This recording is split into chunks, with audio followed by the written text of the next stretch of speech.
지난 주일은 예수님을 기다리는 사람들 중에서 누구보다도 예수님에 대해서 잘 알고 예수님의 길을 준비했던 세례 요한에 대한 말씀을 함께 나누었습니다.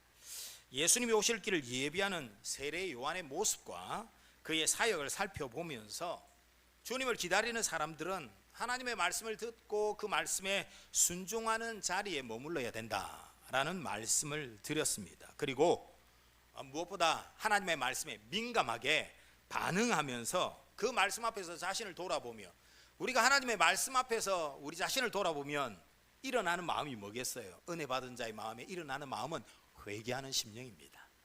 그러므로 회개에 합당한 열매를 맺는 우리가 되어야 한다라는 말씀을 함께 나누었습니다. 기억하실지 모르겠지만 지난 주일에 세례 요한에 대한 말씀을 나누면서 주님이 오실 길을 예비하는 세례 요한에 대해서 사복음서에서 다 이야기를 하고 있어요. 그만큼 중요한 인물이니까. 그러나 그 가운데서도 누가복음 1장에 가장 많은 기록이 나오고 있다라고 말씀을 드렸습니다. 그래서 오늘은 누가복음 1장에, 누가복음 1장 오늘 본문이잖아요. 누가복음 1장에 기록된 세례 요한과 더하여 그의 부모에 대한 기록과 함께 세례 요한의 어머니 엘리사벳과 누가 만나요? 예수님을 육신으로 이 땅에 태어나게 해주신 마리아의 만남을 통해서 예수님을 기다리는 사람들의 모습들을 한번 이제 성탄절 앞두고 마지막 살펴보려고 합니다. 여러분, 오늘 본문이 담긴 누가복음 1장에는 세례 요한의 출생에 대한 기록과 함께 세례 요한의 아버지인 제사장 사가랴의 모습이 나타나고 있습니다. 그 사가랴가 성령의 충만함을 받아, 그가 성령의 충만함을 받아서 뭐라고 얘기했느냐? 이 땅에 예수님이 오시는데, 이 땅에 오실 예수님, 그분은 우리의 구원자이시고 지극히 높으신 분이라고 찬양하면서 예수님께서는 이 땅에 메시아로 오셔서 죄 사함으로 말미암는 구원을 이루실 것이다 라고 예언하고 있습니다. 그리고 주님을 기다리는 세례 요한뿐만 아니라 세례 요한의 아버지도 성령의 충만함을 받아서 예언한 그 내용을 보면 우리 예수님께서, 이 땅에 오신 예수님께서 어떤 분이신지, 어떤 사역을 하시는지 정확하게 우리에게 전해주고 있죠. 이처럼 세례 요한은 물론이고 세례 요한의 아버지 제사장 사가랴도 아직 예수님을 보지 못했어요. 그죠? 아직 예수님이 태어나지 않았습니다. 그러나 이 땅에 오시는 예수님께서 메시아이시다라는 것을 선포하고 있는 거죠. 그리고 이어서 나타나는 말씀에 보면 세례 요한의 어머니인 엘리사벳도 그 남편과 같이 성령의 충만함으로 마리아를 통해 태어날 이는 바로 세상을 구원하실 예수님이시다 라는 사실을 선언하면서 기뻐하고 즐거워하는 모습이 나타나고 있습니다. 여러분, 오늘 본문의 말씀을 보시면 39절부터 45절 말씀의 마지막 부분에서는, 우리가 읽었던 본문의 마지막 부분에서는 예수님을 성령으로 잉태한 마리아가 누구를 찾아갑니까? 세례 요한을 잉태한 엘리사벳을 찾아가 만나는 장면이 나타나고 있습니다. 예수님을 잉태한 몸으로 세례 요한의 집까지 찾아갔다라는 거예요. 여러분, 성경에 정확한 거리가 나오고 있지 않지만 성경지리나 전통을 한번 살펴보면 지금 마리아는 어디에 살고 있습니까? 오늘 말씀에도 보면 갈릴리 지역 나사렛이라고 말하고 있습니다. 그가 어디를 찾아갔어요? 유대의 한 산골, 빨리 유대의 산골로 갔다. 이 유대의 산골은 이 유대인의 전통에 보면 예루살렘 지역 인근, 지금의 야인카렘이라고 보는 견해가 일반적입니다. 그 거리를 보면 약 120km에서 150km로 봅니다. 그럼 그 당시에 교통편이 좋지 않은 상황이라고 본다면, 도보로 만약 움직였다면 약 4, 5일이 걸리는 그런 먼 거리예요. 왜 그 먼 거리를 마리아가 지금 무리해서 찾아갑니까? 친족이니까? 아니에요. 여러분, 그 이유를 살펴보면, 말씀의 그 앞부분을 살펴보면 먼저 일어난 놀라운 일이 뭡니까? 천사 가브리엘이 마리아를 찾아와서 놀라운 소식을 전해주고 있습니다. 이 마리아가 그 천사에 전해주는 이야기, 그 이야기를 듣고 나니까 정말 얼마나 당황스럽겠습니까? 두렵기도 하고 당황스럽기도 하고 이해할 수 없는 그런 이야기를 전해준 거예요. 그런데 오늘 말씀해 보면 그 말씀을 어떻게 해요? 믿음으로 받아들였다는 거예요. 천사가 전한 말을 믿음으로 받아들이고 난 마리아가 한 행동이 뭡니까? 이어서 나타난 말씀이 바로 이 말씀이에요. 천사가 떠나고 난 뒤에 놀라운 소식을 전했던 천사가 전해준 그 말을 곰곰이 생각할 거 아니에요? 얼마나 놀라운 이야기인데 그 이야기를 생각하다 보니까 천사가 전해준 말 가운데 앞부분은 어떤 내용이에요? 마리아에게 야 네가 처녀이지만 성령으로 말미암아 잉태할 거야. 네가 잉태할 건데 너를 통해서 이 땅에 태어나시는 분은 누구시라고요? 예수 그리스도, 예수님이시야, 메시아이시야.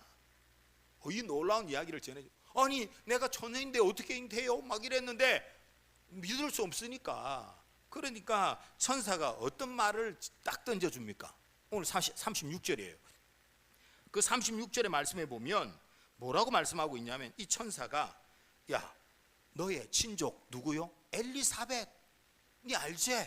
너의 친족 가운데 엘리사벳도 늙어가지고 아들을 뵐 수 없었는데 임신하지 못하는 상황이었는데 아이를 가졌다. 그리고 이미 6달이 되었다. 그리고 이어지는 말씀이 뭐예요? 하나님의 모든 말씀은 능하지 못하심이 없다. 하나님이 하시고자 하시면 도저히 아이를 낳을 수 없는 상황이지만 뭐 임신하지 못한 그런 형편이지만 하나님 생명의 주인이시니까 그 하나님 주시지 않느냐. 하나님은 그런 분이시야. 그러니까 너를 통해 네가 처녀이지만 너를 통해 성령으로 잉태하실 수 있는 분이 하나님이시야. 이 사실을 받아들였다는 거예요. 이 사실을 믿음으로 받아들였는데 이 마리아의 마음이 어떻게 해요? 천사가 전한 말 중에 제일 실질적으로 자신이 잘 확인할 수 있는 내용이 뭐겠습니까? 앞부분에 장차 태어날 분, 너를 통해 태어날 분은 성령으로, 이거는 어떻게 확인해요? 뭐 확인할 방법이 없잖아요. 지금 현재적으로 마리아가 천사가 전해준 하나님의 말씀을 확인할 수 있는 가장 좋은 방법이 뭐예요? 엘리사벳을 찾아가는 거예요. 그러니 바로 이어지는 말씀에 보면 마리아는 천사 가브리엘이 전한 말씀을 기억하면서 뭐 주의 여종이니 말씀대로 내게 이루어지다라고 그렇게 고백했으니까 그런데 이 마리아는 그 고백을 했지만 여전히 그 마음속에 이게 나한테 진짜 이런 일이 일어난다고? 정말일까? 이런 생각이 안 있었겠어요? 믿음으로 받아들이고 하나님께서 행하신 놀라운 일을 직접 좀 보고 확인하고 싶은, 믿음으로 받아들였지만 하나님이 말씀하신, 천사를 통해 말씀하신 그 말씀을 조금 더 분명하게 확실하게 확인하고 싶은 마음이 마리아에게 있었겠죠. 우리도 안 그렇겠습니까? 우리가 그런 지금 상황이라면. 그러니까 천사를 만나고 난 이후에, 천사가 떠나고 난 이후에 이제 그가 오늘 말씀에 보면 어떻게 말하고 있습니까? 39절에 이에 마리아가 일어나 빨리 산골로, 그 먼 거리지만 그 마음에 그런 천사가 전하여 준 그 말씀에 대한 확신을 하고 싶은 마리아의 걸음이었습니다. 그러니까 이 방문은 단순히 엘리사벳과 친족이니까 친척 방문 이 정도로 생각해서는 안 되고요. 말씀의 흐름을 보면 마리아가 하나님의 말씀의 성취, 하나님은 능치 못하시는 분이 없다, 아니다, 하나님은 약속하신 것을 이루신 분이다, 이 사실에 대한 확인, 그리고 엘리사벳 친족이지만 그와 함께 만나 하나님께서 그 엘리사벳 가운데도 역사하신 일을 함께 성도의 교제예요. 믿음의 교제라고 그렇게 말할 수 있죠. 마리아는 하나님의 말씀을 개인적인 체험으로만 머물지 아니하고 엘리사벳과 함께 그 믿음 안에서 함께, 이게 공동체잖아요. 공동체 속에서 함께 하나님의 말씀의 약속을 믿고 확신하는 그런 자리로 나아갔다라는 것입니다. 이해할 수 없지만, 받아들이기 힘든 상황이지만 하나님의 뜻이라면 내게 이루어지리라, 하나님의 말씀에 철저하게 순종하고자 하는 귀한 걸음, 마리아가 엘리사벳을 방문한 것이 바로 그런 의미를 담고 있는 것입니다. 그런데 여러분, 오늘 말씀해 보니까 참 놀라운 일이 있죠. 마리아가 엘리사벳을 찾아와서 문안을 했어요. 그런데 엘리사벳의 태중의 아이 누구예요? 세례 요한. 엘리사벳의 태중의 아이인 세례 요한이 태중에서 기뻐 또 뛰놀았다는 거예요. 기뻐 뛰놀다. 물론 6개월쯤 되면 아이의 그 태동이 느껴지죠. 아이의 움직임이 느껴진다고 그렇게 들었습니다. 저는 경험하지 못했지만 여러분, 그런데 이건 단순한 태동을 표현한 게 아니죠. 아직 태어나지 않은 세례 요한이지만 태중에서도 예수님을 만난 기쁨을 표현하고 있는 것입니다. 예수님께서 이 땅에 오시는 길을 예비하는 세례 요한 아닙니까? 그는 태중에서도 그의 사명으로 인해 반응하고 있는 거예요. 여러분, 지금 마리아의 방문은 정확하게 표현한다면 누가 지금 찾아온 거예요? 마리아의 태중에 있는 누가요? 예수님께서 지금 엘리사벳과 그 태중에 있는 세례 요한을 만나 주신 거예요. 태중의 세례 요한은 예수님을 만난 그 기쁨으로 인하여서 기뻐하고 뛰놀고 있는 것입니다. 그리고 세례 요한의 어머니 엘리사벳도 예수님을 잉태한 마리아가 찾아왔을 때 어떻게 해요? 오늘 말씀하니까 성령의 충만함을 받아서 네가 여자들 가운데 복이 있으면 내 태의 열매가 복이 있도다. 마리아의 믿음을 지금 아주 칭찬하고 있어요. 마리아의 믿음을 칭찬하면서 큰 소리로 외쳤다는 것입니다. 그리고 놀라운 고백을 이어가고 있습니다. 43절에 보면 내 주의 어머니가 내게 나오니라고 했어요. 마리아를 부를 때 뭐 내 주의 어머니다 라고 고백하고 있습니다. 여러분, 이 말은 무슨 말이에요? 마리아가 잉태한 예수님이 바로 내 주님이시다. 아니, 어떻게 이런 놀라운 고백을 보지도 못한 상황인데 지금 마리아의 태중에 있으니까 뭐 이제 막 잉태했는데 어떻게 알 수 있어요? 그게 보지도 못했는데 어떻게 알 수 있어요? 성령의 충만함을 받았기 때문에 되는 거예요. 엘리사벳이 아직 태어나지도 않은 예수님을 이렇게 고백할 수 있었던 것은 오늘 말씀에 엘리사벳의 성령의 충만함을 입었기 때문에. 여러분, 고린도전서 12장 3절 말씀에 보면 그러므로 내가 너에게 알려주노니 성령님으로 아니하고는 누구든지 예수를 주시라 할 수 없느니라. 예수님을 주다, 내 주이시다 라고 고백할 수 있는 것은 누구로 말미암아? 성령님으로 말미암아 가능하다는 거예요. 성령님으로 충만할 때 예수님을 바로 알고 예수님을 바로 믿을 수 있고 예수님으로 충만할 수 있는 것입니다. 지난주부터 이어지는 누구보다 예수님을 기다리며 그분의 길을 예배했던 세례 요한의 삶은 그러니 보면 태어나기 전부터 그리고 태어나서도 오직 예수님의 길을 예배하는, 그는 예수님의 탄생이야말로 성탄이며 성탄의 주인공이 바로 예수님이라는 사실을 태중에서부터 형장의 이슬로 사라지는 그 순간까지, 순교하는 그 순간까지 그의 일생은 오직 예수뿐이었습니다. 뿐만 아니라 세례 요한의 부모님인 제사장 사가랴와 그 어머니 엘리사벳도 성령님으로 충만하여 약속하신 말씀을 믿고 아직 나타나지 않은 사실, 아직도 세상에 태어나지 않음을 믿고 순종함으로 성령 충만함으로 오실 메시아 예수님을 기대하며 기다리고 있었던 것입니다. 여러분, 우리는 약속하신 대로 이미 오신 예수님을 믿는 성도들입니다. 우리는 매년 맞이하는 이 땅에 오신 예수님을 기억하며 맞이하는 이 성탄절을 기다리며 그 성탄절을 맞이하면 감사하며 하나님 앞에 예배합니다. 그런데 우리는 이미 오신 예수님을 믿고 있잖아요. 그러므로 이제 우리는 이미 오신 예수님께서 부활 승천하셔서 뭐라고 약속을 남기셨어요?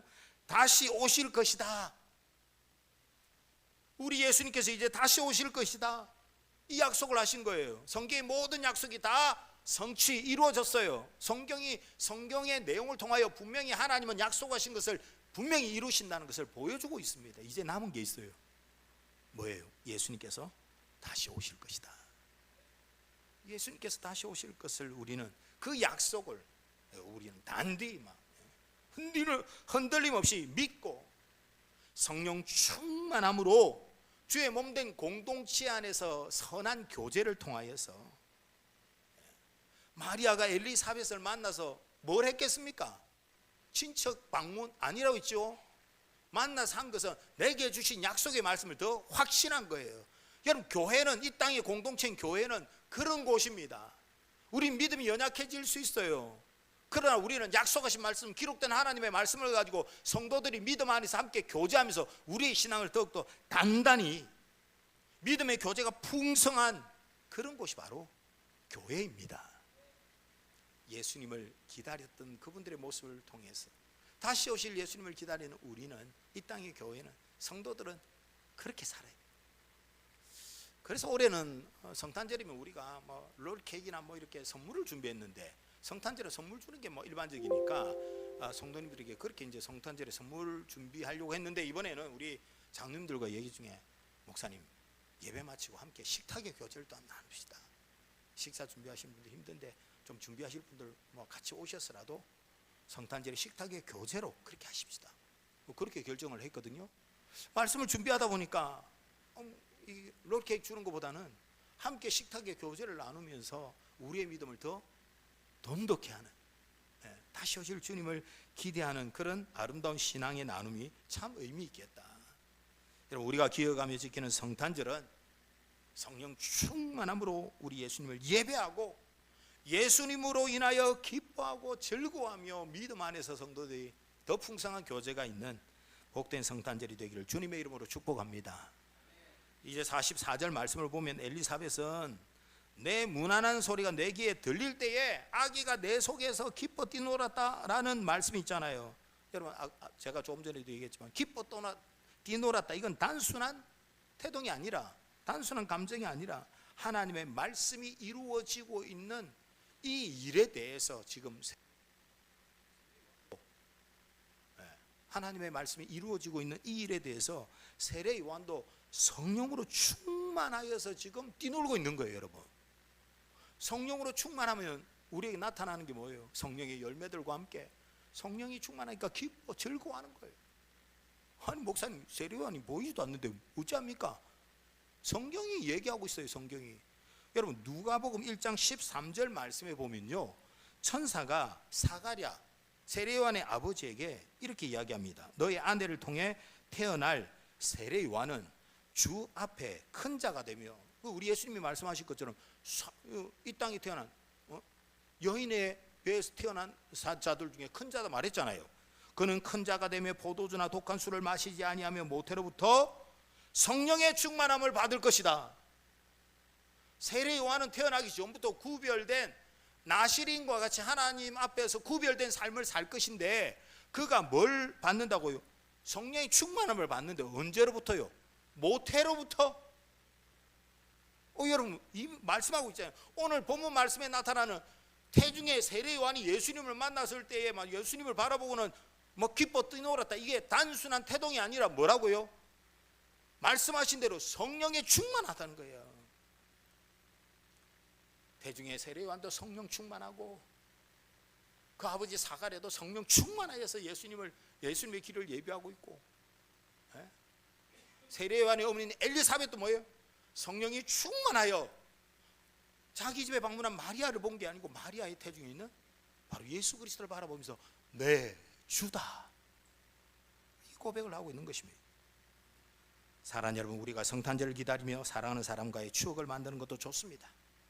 선물을 주고받는 것도 좋습니다. 그리고 좋아하는 사람들과 함께 즐거운 파티를 여는 것도 좋습니다. 한 해를 보내는 이 시간에 그러한 시간도 필요할 것입니다. 그러나 성탄절을 맞이하게 되는 12월의 이 연말의 시간을 한 해를 의미 있게 마무리하는 시간으로 보내는 것도 의미 있겠지만, 그보다 더 중요한 마음과 자세, 그리스도인들은 더 중요한 마음과 자세는 뭐냐?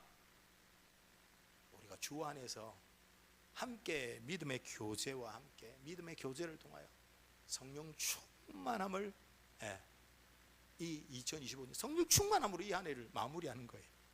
그리고 새로운 한 해를 그렇게 맞이하는 거예요. 여러분, 그것이 바로 이 땅에 오신 예수님을 기다렸던 사람들, 또 다시 오신다 약속하신 주님을 기다리는 성도의 모습이 되는 것입니다. 그리스도인으로서 우리는 예수님을 믿을 때에 갈라디아서 2장 20절 말씀해 보니까, 예수님을 믿으면 내가 그리스도와 함께 십자가에 못 박혀 이제는 내가 죽고 누구로요? 이제 내가 사는 것은 내 안에 그리스도께서 사신 것이라. 이제 내가 육체 가운데 사는 것은 나를 사랑하사 나를 위하여 자기의 목숨을 내어주신, 자기 자신을 버리신 하나님의 아들을 믿는 믿음 안에서 사는 것이라. 그러므로 우리는 예수, 그 이름으로 충만해야 돼. 예수로 충만한 사람. 성탄절의 의미를 생각하며 기다리는 시간, 사랑하는 여러분, 성령 충만하다는 건 뭐예요? 누구로 충만한 거예요? 예수로 충만한 것 아니겠습니까? 예수님께서 이 땅에 오셔서 나를 위하여 행하신 일, 그 일이 나를 위한 것이고, 주와 더불어 연합하며 주와 내가 하나가 되고 내 안에 예수로 충만하고, 예수로 충만하면 그게 바로 뭐예요? 성령 충만함을 누리는 것입니다. 그 기쁨, 그 감격, 그것을 가지고 우리가 하나님을 예배하는 것입니다. 여러분, 예수님이 없는 성탄은 그건 성탄이 아니죠. 그러나 세상은 점점 이 성탄절에 예수님을 보이지 않게 만들려고 해요. 세상은. 이럴 때일수록 우리는 더 예수로 충만해서 예수님을 드러내야죠. 어떤 이들은 종교 편향을 이유로 성탄절 추리를 만들 때에 아기 예수님을 상징하는 인형을 없애라, 십자가를 달지 마라, 이렇게 이야기하기도 한다고 합니다. 여러분 잘 아시다시피 올해도 내년에도 오겠지만 우리 잉글리시 미션 캠프, 영어 캠프 우리 미영생님, 한국의 교회는 외관남교회, 자기 교회는 외관남교회라고 늘 얘기하니까 늘 우리 교회 와서 한국의 일정들을 소화하는데, 제가 몇 년 전에 그런 아주 염려하는 얘기를 들었어요. 미국 해피 할리데이라는 것은 사전을 보면 종교적인 색채를 벗어난 중립적인 인사말이다 라고 설명을 하고 있습니다. 그러니 크리스마스라는 종교적인 의미가 담긴 말이잖아요. 제가 크리스마스 단어 설명할 때 뭐예요? 그 뜻은 크리스마스, 예수 그리스도께 예배, 그 말은 하지 마. 그리고 겨울 시즌 전체를 포함하는 종교나 문화를 뛰어넘는 포용성 있는 그러한 인사말 해피 할리데이를 사용해라 라는 거예요. 그게 지금 수년 동안 미국에서 아주 몇 년 전부터 그렇게 정부에서도 그 관계된 사람들이 그렇게 발표했다는 거예요. 그런데 여러분, 얼마 전 2025년 12월 3일 지금 현재 트럼프 대통령이 백악관 근처 크리스마스 점등식에서 이렇게 이야기했습니다. 요한복음 1장 4절의 말씀을 인용하면서 오늘 밤 이 아름다운 상록수는 어둡고 추운 겨울밤에 밝게 빛나며 요한복음의 말씀을 떠올리게 합니다. 그분 안에 생명이 있었고 그 생명은 모든 인류의 빛입니다. 예수님의 탄생으로 인류 역사는 밤에서, 그러니까 어둠에서 낮으로 바뀌었습니다. 그분의 말씀과 모범은 우리에게 서로 사랑하고 서로 섬기며 모든 아이가 하나님의 형상으로 특별하게 창조되었다는 신성한 진리를 존중하라고 요구하고 있습니다. 이 얘기를 했다는 거예요. 여러분, 저는요 정치 개혁의 면에 정치 이런 건 전문가가 아니니까 미국 대통령에 대해서 특별히 정치적인 부분에 대해서 저는 말하고 싶지 않아요. 잘했는지 못했는지 저는 평가하고 싶지도 않고 호불호가 다 있기 때문에 제가 정치적인 견해는 전혀 없습니다. 그러나 종교적인 면에서 보면 이 트럼프 대통령은 죄송하지만 거의 삶은 참 부끄러운 어떤 여전히 부끄러운 모습들 얘기 많이 듣지만 적어도 대외적으로 성경으로 돌아가려고 하는 종교개혁에 힘쓰고 있는 거예요. 그런 면에 있어서는 참 하나님의 좀 또 특별한 역사가 아닌가 이런 생각을 해봅니다. 그러나 여러분, 여전히 우리가 깨어 있어야 되는 것은 믿음의 터 위에 세워진 나라 미국도 이런 일들이 일어나고 있는 것을 보면, 여러분, 세상은 아기 예수님에 대해서 이제 관심도 가지지 않을 뿐만 아니라 심지어 아기 예수님을 아예 싫어하고 그런 모습으로 그런 움직임들이 세상에 아마 더 많아질 거예요. 그러나 세상이 어떤 생각과 마음으로 예수님을 대하든지 간에 여러분, 이 땅의 그리스도인들은, 세상 속의 그리스도인들은 예수 그리스도, 예수님만이 주가 되시고 예수님만이 우리의 구원주가 되신다는 사실을, 이 확실한 진리를 전해야 됩니다. 선포해야 돼요. 나타내야 돼요. 예수 그리스도로 충만해야 돼요.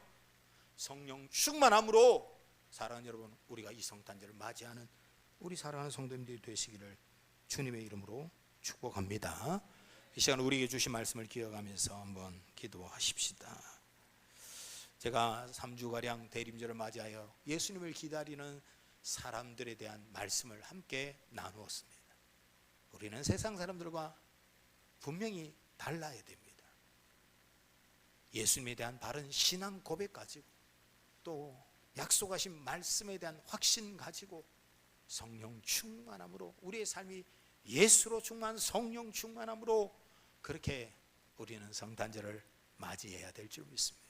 그래서 이번 다가오는 성탄절 하나님 앞에 드리는 감사 예배는 그 어느 때보다도 내게 행하신 그 놀라운 일을 인하여 기뻐하고 감사하며 말로 표현할 수 없는 영광 올려드리는 그냥 단순하게 다른 예배와 어떤 다른 순서 다른 어떤 형식 그게 아니고요. 매주일 드리는 예배 가운데도 당연하지만 이 성탄절 예배는 정말 성령 충만한 예배가 되게 주옵소서. 우리의 삶이 성령 충만한 삶이 되게 주옵소서. 예수로 충만하게 하여 주시고 정말 약속하신 말씀을 흔들릴 때마다 주의 몸된 교회 안에서 믿음의 교제로 풍성한 은혜를 누리는 우리가 되기를 원합니다. 이 시간 주신 말씀 생각하시면서 한번 같이 기도합시다. 기도합니다.